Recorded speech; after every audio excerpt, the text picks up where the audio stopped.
Primer par craneal. La evaluación la realizaremos pidiendo al paciente que se tape una fosa nasal y cierre los ojos. Posterior a esto, nosotros acercaremos una muestra que puede ser olor a café o a jabón, o alguna sustancia aromática que tengamos identificada. Le pediremos al paciente que inspire de 3 a 4 veces por la fosa nasal abierta y pediremos al paciente que realice esto en la fosa nasal opuesta. Le pediremos de igual manera que inhale de 3 a 4 veces la misma muestra aromática para poder evaluar posterior a este examen el nervio olfatorio. Una vez concluida la evaluación, nosotros le solicitaremos al paciente que pueda revelarnos la sustancia que percibió.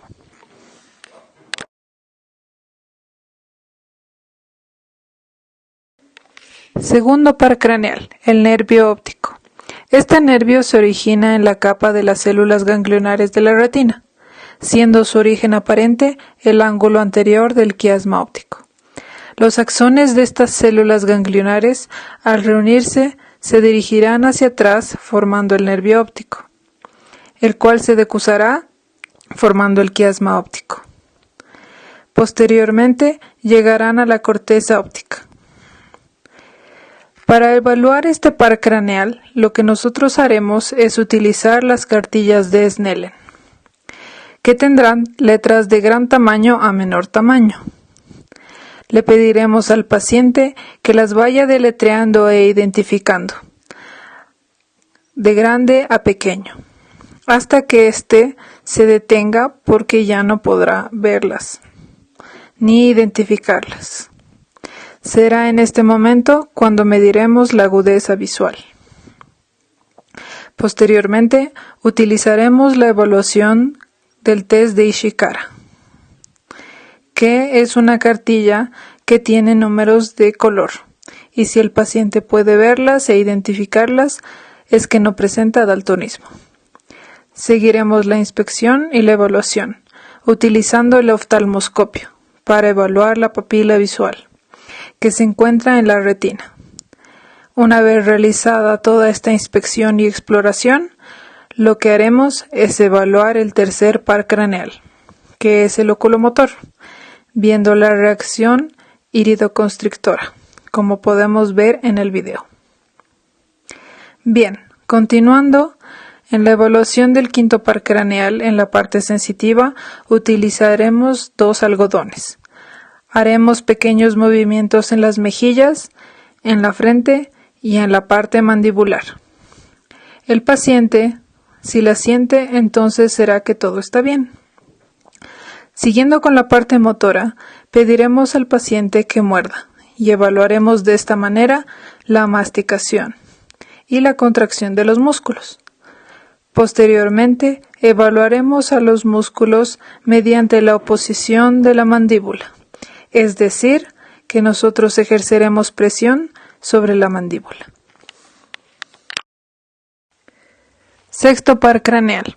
Para la evaluación de este par craneal, nosotros le pediremos al paciente que mire fijamente un objeto, el cual empezaremos a mover de lado a lado, de arriba a abajo, y veremos si puede seguir con simetría todos los movimientos, con ambos ojos. Nervio facial. Al ser un nervio mixto, se valora en 2 etapas. Primeramente, su función motora, inspeccionando asimetrías en la expresión facial mediante el movimiento y observación.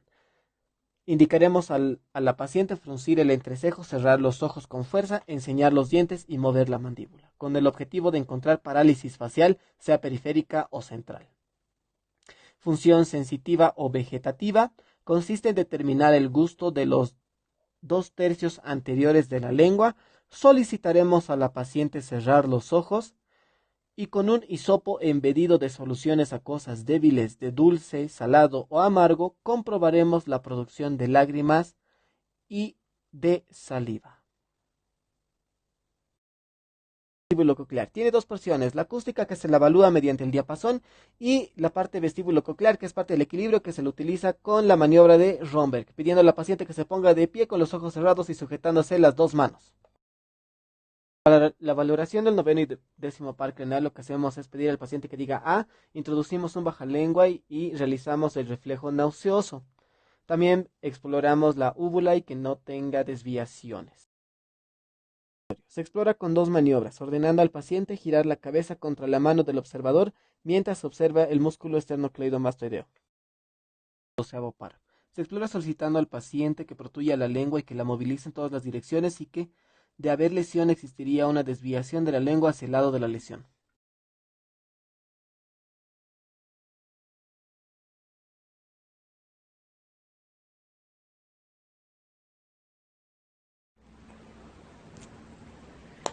En la compresión radicular cervical podemos realizar tres pruebas. Una es el test de Adams, otra es el test de Apley y por último el test de Sporling. En el test de Adams, lo primero que debemos hacer es un pequeño examen visual. Desnudamos al paciente de cintura para arriba y observamos por detrás su espalda y sus asimetrías. Debemos plantearnos algunas preguntas que nos ayudarán a analizar los puntos más importantes, como ser: ¿está la cabeza centrada sobre la vertical? ¿Está un hombro más elevado que el otro? ¿Abulta o está más alta una escápula que la otra? ¿Hay una distancia mayor entre el antebrazo y la cintura en un lado que en el otro? ¿Parece el paciente inclinado o escorado hacia un lado? Si respondemos a 3 o más preguntas con un sí, debemos realizar el test de Adams, que determinará la existencia de una escoliosis. Acá podemos ver a la paciente realizando el test de Adams desde una vista frontal, pero se debe hacer con el explorador detrás del paciente. Nos colocamos de nuevo por detrás del paciente, le pedimos que junte sus palmas con los brazos estirados y que se incline muy despacio hacia adelante, doblando toda su columna, dejando los brazos colgados como si intentara tocar el suelo sin flexionar las rodillas. ¿Se observa una prominencia o asimetría oculta a nivel de las costillas? Es una pregunta que nos debemos realizar. Si se responde con un sí a la última pregunta, estas características físicas nos sugieren que el paciente puede sufrir escoliosis. Es importante anotar el lado en el que se encuentra el bulto o prominencia para su adecuado tratamiento. Maniobra de Apley o test de Apley, también conocida como la maniobra del rascado. En esta maniobra se le pide al paciente que se encuentra en bipedestación que pase la mano del lado afectado o del lado a ser explorado por detrás de la cabeza y que toque el hombro opuesto. Al realizar este movimiento, estamos evaluando la abducción y rotación externa. Esta es conocida como Apley superior. Después, se le pide al paciente que toque el ángulo inferior del omóplato opuesto, evaluando de esta manera la aducción y rotación interna. Este es el Apley inferior. Esta maniobra nos permite valorar o explorar de manera rápida y sencilla la movilidad del hombro. Se puede describir estas maniobras como mano a la nuca, como ser el Apley superior, o también mano-espalda como el Apley inferior. También se puede describir señalando hasta dónde llega la mano del paciente al tocarse. Si la maniobra se la realiza con normalidad y no es dolorosa, debemos pensar que la articulación del hombro está conservada, al igual que el manguito rotador. Sin embargo, si el paciente refiere dolor en la cara superior del hombro, esto nos orienta a pensar en una patología de origen articular del hombro por una compresión radicular cervical.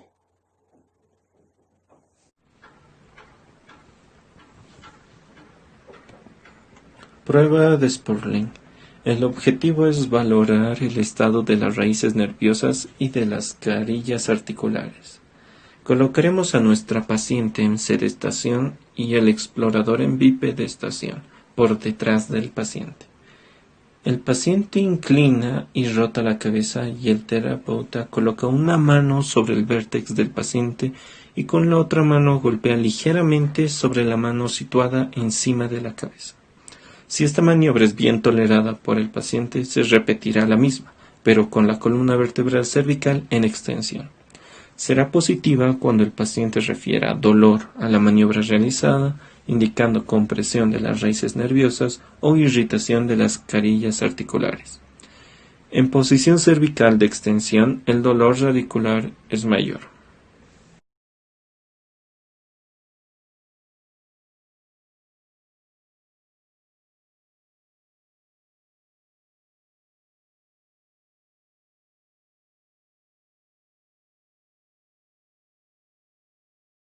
Maniobra de Lasague. En esta maniobra el paciente se debe encontrar en decúbito dorsal. Ya nuestro paciente ya se encuentra en decúbito dorsal, ya se eleva el miembro inferior derecho, tomando desde el talón con la rodilla en extensión. ¿Listo? Ya ha subido a 70 grados. Ya ha subido. Entonces aparece un dolor o parestesias. Y si aparece uno de los dos casos, se va a considerar que es positiva.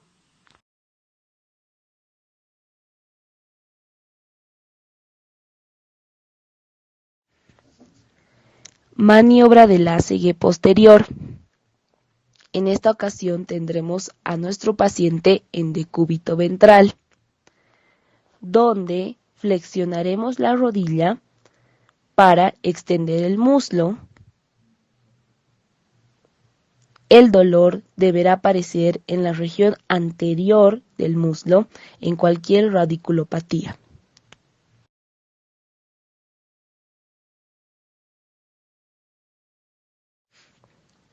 Maniobra de Bragard.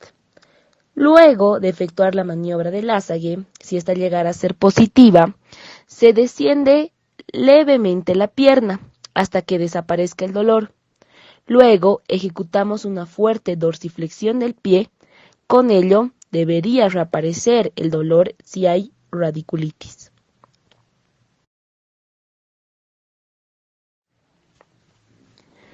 Maniobra de Neri. Tiene una sensibilidad igual o superior a la maniobra de Lasague. Con el paciente sentado y con las piernas colgando de la camilla, se le baja la cabeza en forma pasiva a nuestro paciente, intentando hacer contacto mentón-tórax. Si existiera dolor radicular en la extremidad inferior, indica la compresión de la raíz nerviosa.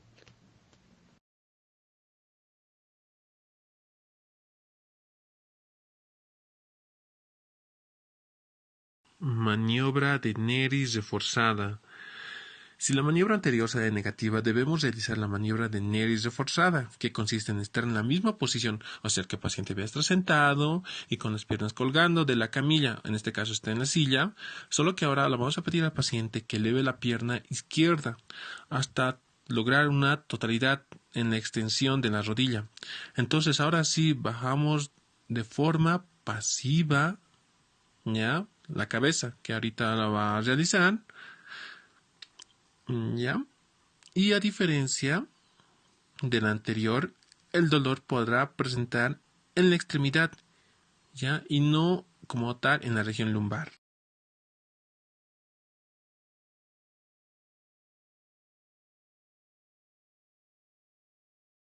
Maniobra de Knopf-Singer. Es una maniobra o prueba de compresión radicular lumbar que consiste en el incremento de la presión al interior del canal medular. Primeramente pedimos al paciente que se siente, ya se sentó y nos acomodamos detrás de él. También se puede hacer una maniobra cuando el paciente se encuentra de decúbito dorsal. Una vez en la posición, localizamos las venas yugulares, comprimimos con mucho cuidado por unos 10 segundos. ¿Ya? Hasta que la cara de nuestro paciente comience a enrojecer gracias al aumento de la presión del líquido cefalorraquídeo. En este momento pedimos al paciente que tosa y va a toser. ¿Ya? Y si al toser presenta dolor, es que hay una patología a nivel de la columna vertebral, ¿ya? Que se va a presumir de alguna patología intratecal.